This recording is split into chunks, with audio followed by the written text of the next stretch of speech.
I, nearly adult male, had not spoken to my father in a little over a year until he called to tell me his wife was pregnant and high risk, and he wanted me to help him look after her. My reason for not speaking to my father is he had an affair with his wife while he was married to my mom. They worked together. She was his boss technically, and when they got found out, they were fired. She was his supervisor, and it was against the rules to be involved with someone you're in a position of power over. But they also did stuff at work, which was also against the rules. They tried to blame Mom and attempted to disparage her to me and others because they were angry Mom was so angry at them. My father's wife said she had done nothing wrong and didn't like the hostility aimed at her when she was an innocent party. I was a younger teen when all this went down. He brought this woman into our home, expected us to be kind to her, and accept that they wanted to be happy together. He expected me to be more welcoming than I was.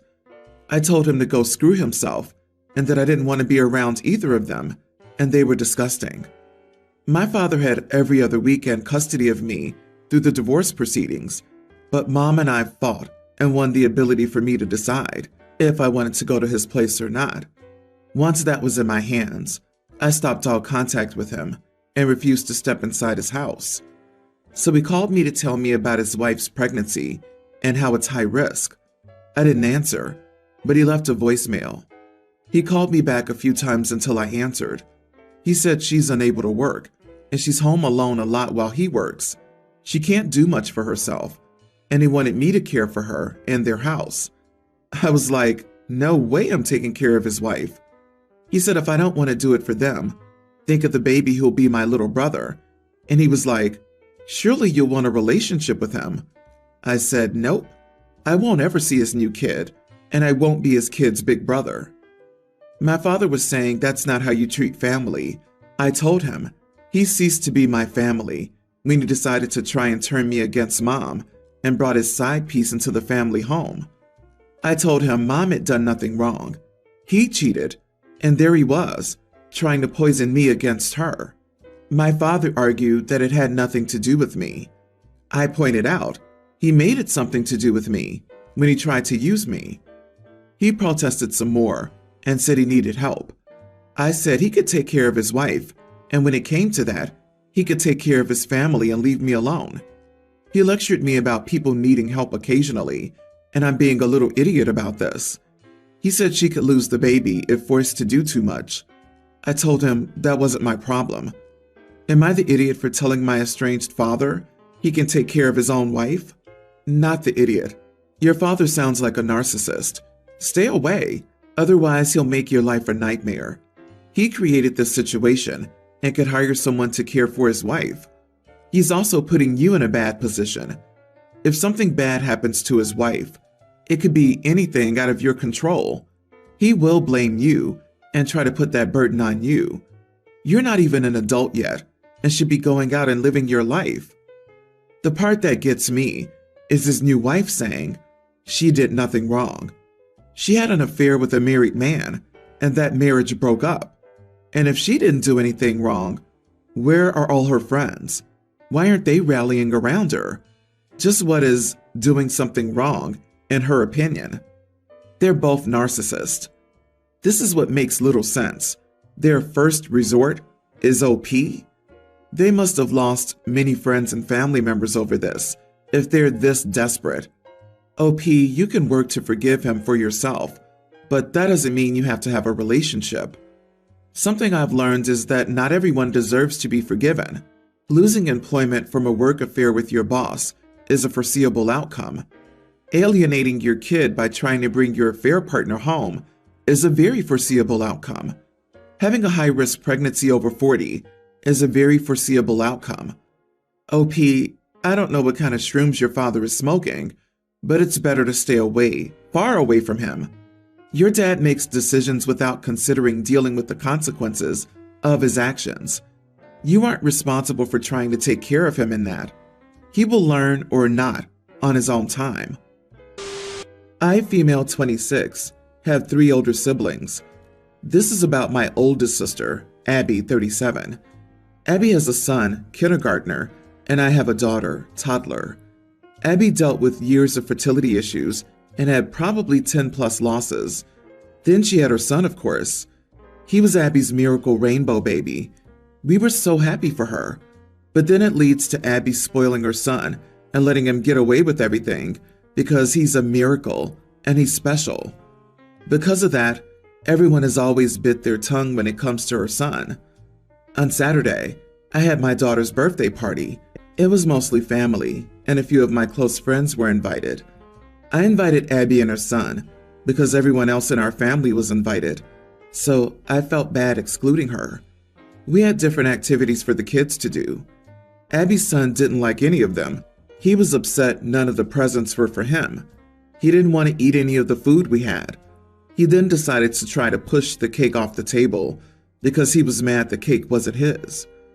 I got super upset at Abby for allowing her son to act that way. She went on to say her son is special. I said her son is only special to her, which is understandable, but to everyone else, he's a spoiled brat, which shouldn't be overlooked because he was your special miracle baby. Abby called me a witch and left crying. A few family members have since called me an idiot because I've never dealt with a miscarriage, so I don't understand how painful it was for Abby to deal with years of that before her son. It's not like I don't realize her son is special to her, but it doesn't give the excuse for Abby to allow him to act like a spoiled brat. Not the idiot, and you're 100% correct. While he is her miracle baby, no one else in the world will coddle him except her, and she's raising him to be a spoiled, entitled brat, which will only bring him issues later in life. He needs manners and discipline, and your sister needs a wake-up call. He didn't mean to steal, assault someone, whatever stupid thing he did, because he thinks he can get away with it. She should realize this now than when he's older, and there are real-life consequences to his actions. How much hate do you have for your kids that you refuse to teach them the basic skills of living in a society? Tell the flying monkeys that your sister is harming her child by not preparing him for living with others in the same society. The kid will go to school soon, and it'll be hard for the kid if mom doesn't get her head out of her butt. I don't know why people cannot say, everyone's the idiot here, in situations where it's obvious that everyone's the idiot here. Your sister's son acted inappropriately, and apparently she didn't stop him, which sucks. But telling her that her son is a spoiled brat is uncalled for. In addition to that, it's not helpful. If you can tell someone lovingly that what they're doing is wrong, then maybe they'll listen to you. But if you go on the offensive, it puts them on the defensive, and nothing is accomplished. Rather than trying to view this through the lenses of an adult, parent, aunt, etc., you're calling your nephew names. There's likely more to the story than you're sharing. I, 49 male, am getting married to my fiancé, 41 female, in a month, and the wedding preparations have gone well, except for one issue. My fiancé's family is primarily conservative, and thus, unsupportive of same-gender relationships. My fiancé's siblings plan to bring their children to our wedding. They obviously wouldn't want their kids to witness a gay couple at our wedding. Then they'd need to explain the situation to them. So we decided to disinvite my son's 21 partner and his 20s male from our wedding to avoid such issues. I thought my son would be mature about it and understand our side, but instead, he kicked up a huge fuss about it, saying that I'm an idiot and embarrassed by him, and that if his boyfriend can't attend the wedding, then he won't either. He's being really unreasonable, especially because he and his boyfriend haven't even been together for that long, so it's not like he's really entitled to be invited to any family events yet, and my fiancé does take my side. However, my son is vehement that I'm an idiot, and even got his mom, my ex-wife, to essentially gang up on me about this issue. Am I the idiot? Edit. My fiancé and I don't plan to hide it per se, but it doesn't mean it needs to be thrown into their faces either. You are the idiot. You made a major mistake and uninvited the wrong people. The bigot should be told not to come, not your son's partner. If your fiancé is defending her family's bigotry over your son's existence, then the one person you should have uninvited was her. You've essentially told him that you're ashamed of his perfectly normal lifestyle. I hope you're ready to be iced out of his life if you continue down this path. Oh, they're conservative? No, sweetie, they're toxic idiots. And by you thinking it's acceptable to cater to that crap, makes you a toxic idiot as well. You've just shown your son where your loyalties lie, with your current fiancé and her awful family, instead of your own child. Don't be surprised when you're not invited to his wedding someday. He's correct. He's not the immature one here. That would be you. Forget the wedding. What about the rest of your life? Who marries someone who thinks his child is a deviant monster? Who invites a room full of people to say anything if they think your child is evil? It's not just the wedding. The poor kid's dad straight up chose a family of ignorant bigots over his own child. It never ends.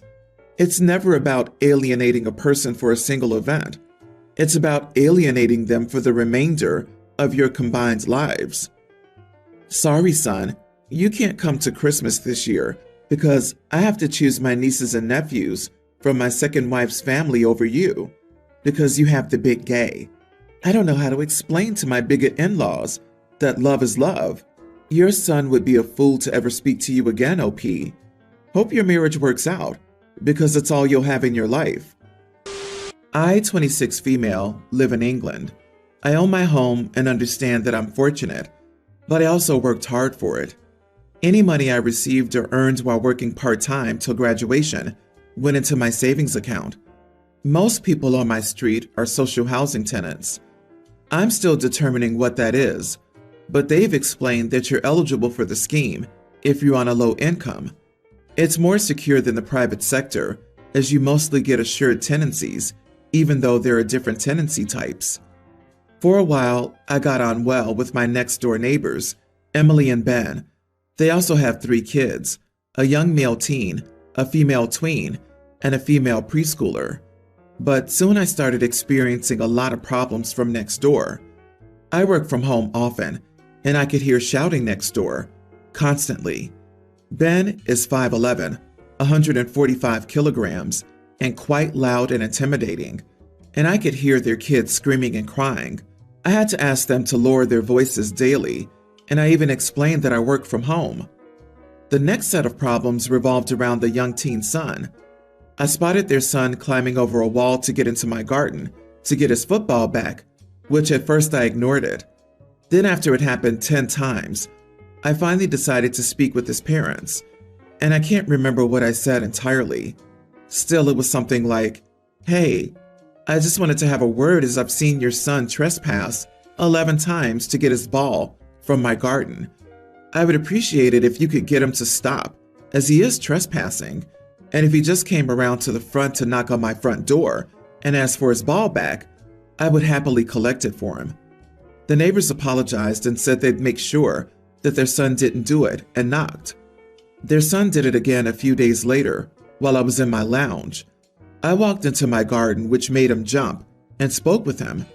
I told him I'd seen him trespass to collect his ball on various occasions. I told him I had talked with his parents and that trespassing is a crime, and I would appreciate it if he could just come to the front and knock in the future. He didn't say anything and just went back into his garden. I informed his parents and they apologized, but it continued. I got fed up with it and decided to invest in CCTV, finally. I wrote a letter to residents on my road to give them a week's notice that CCTV is being installed at my address, and it'll cover my entire garden, and it will also cover my doorway. I also wrote that I'm getting a Ring doorbell camera. After installing CCTV, I thought it would stop the kids from trespassing. It continued. I saved the footage, filed a police report against the son for trespassing, and sent all my evidence to the police. I knew there was a strong chance that nothing would happen, but I just wanted the son to have some responsibility. When my neighbors found out, they were angry as heck with me, and since then our relationship soured. My siblings found out about this and think I'm a total idiot for this. Am I the idiot? You are the idiot. How is this kid retrieving his ball from your yard hurting you? Also, you made a big deal out of telling them not to bother you because you work from home. But then you're telling them, but have your kid knock on my door to get his ball back. Your relationship with your neighbor soured because you're being needlessly petty and hard to live around, and you called the police on them because a child was retrieving a toy. Congrats. Low-income housing isn't a scheme.